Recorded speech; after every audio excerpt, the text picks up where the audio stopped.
Hi, in this session we are going to cover the basics of equilibrium equations required to solve the problems easily. So, first of all, we should know how many types of problems are there in this particular module or unit. Types of problems.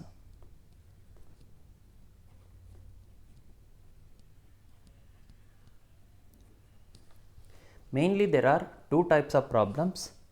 One is coplanar concurrent force system.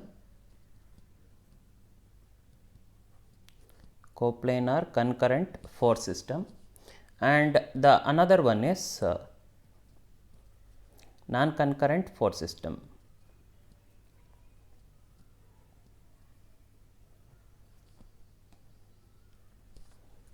In concurrent force system, we come across two types of problem. They are cable problem and ball problem.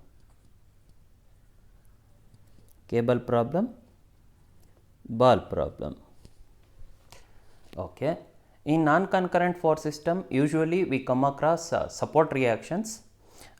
This particular type of problems we are going to cover in the module 3.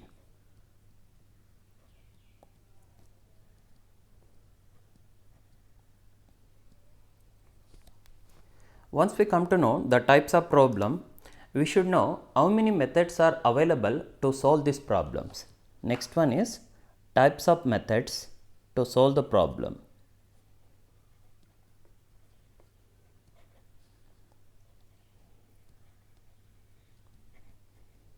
Mainly there are two methods are available to solve the problem.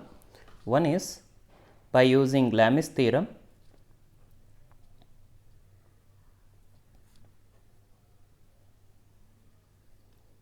Another one is by using equilibrium conditions.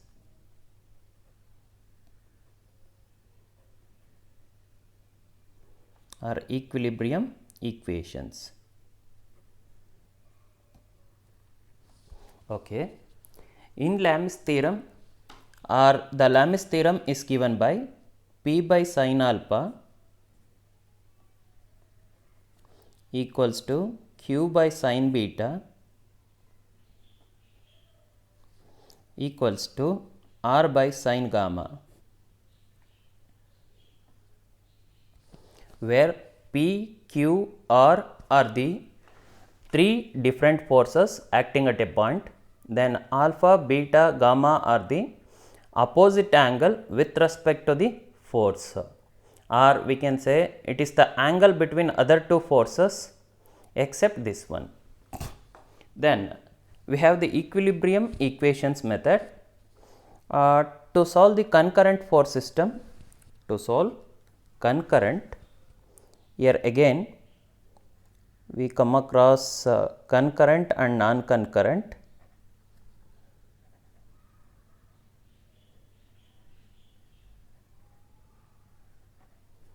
Non-concurrent force system, concurrent force system.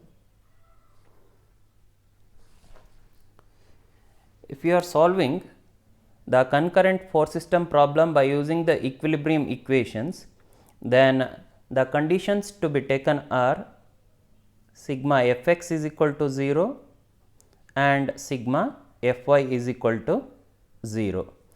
For which type of problem? Concurrent force system problem. If it is non-concurrent force system problem, here we are going to make use of three conditions. They are sigma fx is equal to 0, sigma fy is equal to 0 and sigma m is equal to 0. Anyway, we are going to cover this non-concurrent force system in the module 3.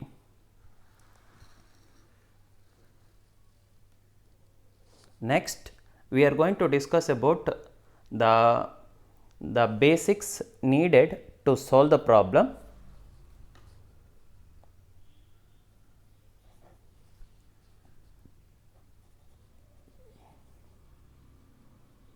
Particularly the basics needed to solve the free body diagram. Okay. In that, first one is angle concept.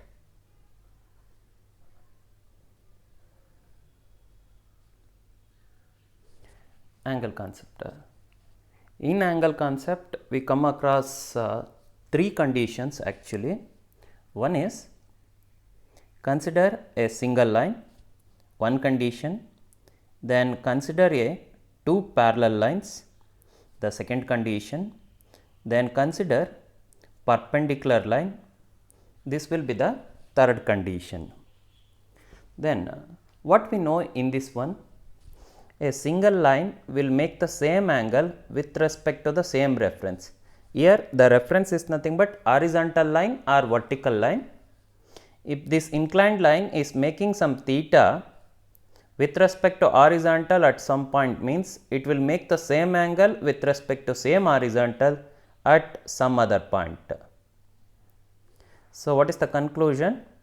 A single line will make the same angle with respect to same reference. Then if we come to the parallel line, if one of the line is making some angle with respect to horizontal, means then the parallel line will also make the same angle with respect to horizontal. Suppose if this line is making some angle with respect to vertical, means this line, parallel line, will also make the same angle with respect to vertical.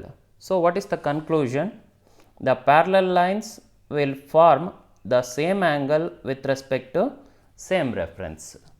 Then if we come to the perpendicular line, if one of the line is making some theta with respect to horizontal, then the line perpendicular to that one or perpendicular line will make the same angle but with respect to vertical.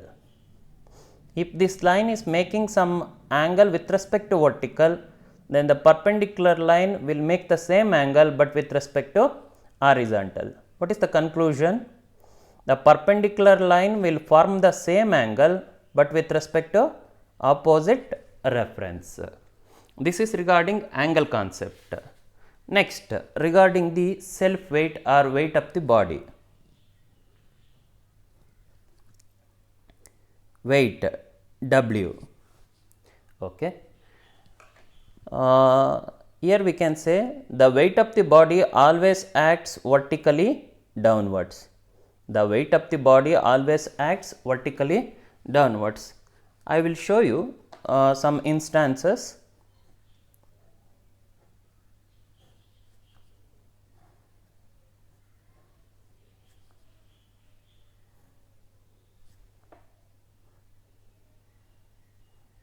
Okay. Here we took three conditions where the block or the box, it is having some weight. It is placed horizontally on the line, then vertically on the line, then inclined on the line or the inclination. Whatever may be the position of the body, but weight of the body always acts vertically downwards. In all the three cases, you can observe that the weight of the body acts vertically downwards. So, the next concept is regarding reaction.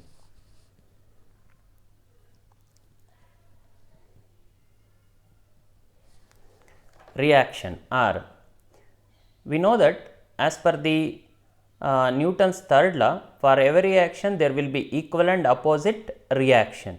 So, how the reaction is going to act, whether it acts horizontally, vertically or inclined?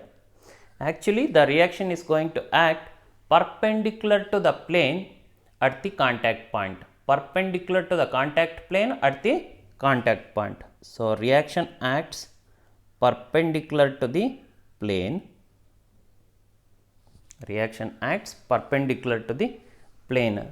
Suppose consider this as the plane and this is the contact plane, it is the contact point. Then this will be the contact plane and this will be the contact point. Suppose consider this one as the contact plane and this is the contact point. Whether it may be horizontally, vertically or inclined, there is no difference. The reaction always acts perpendicular to the contact plane at the contact point. This is the contact plane, contact point. So, reaction acts perpendicular to that one. this will be the reaction. So, reaction will act perpendicular to the contact plane at the contact point. The reaction will act perpendicular to the contact plane at the contact point. This is very important. Then the last one is regarding types of problems in coplanar concurrent force system. That is, here we come across two types of problem. One is cable problem, another one is ball problems. Since cables are subjected to only tension, we also call that one as tension problems, or the cable is subjected to only tension, whereas the ball or the sphere will be subjected to only compression. Now, how to indicate the tension and compression, indication of tension and compression. So, that is given by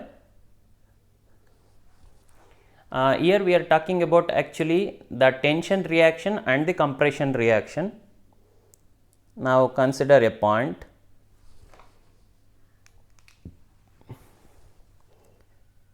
If the force is acting away from the point, if the force is acting away from the point, then it is a tension.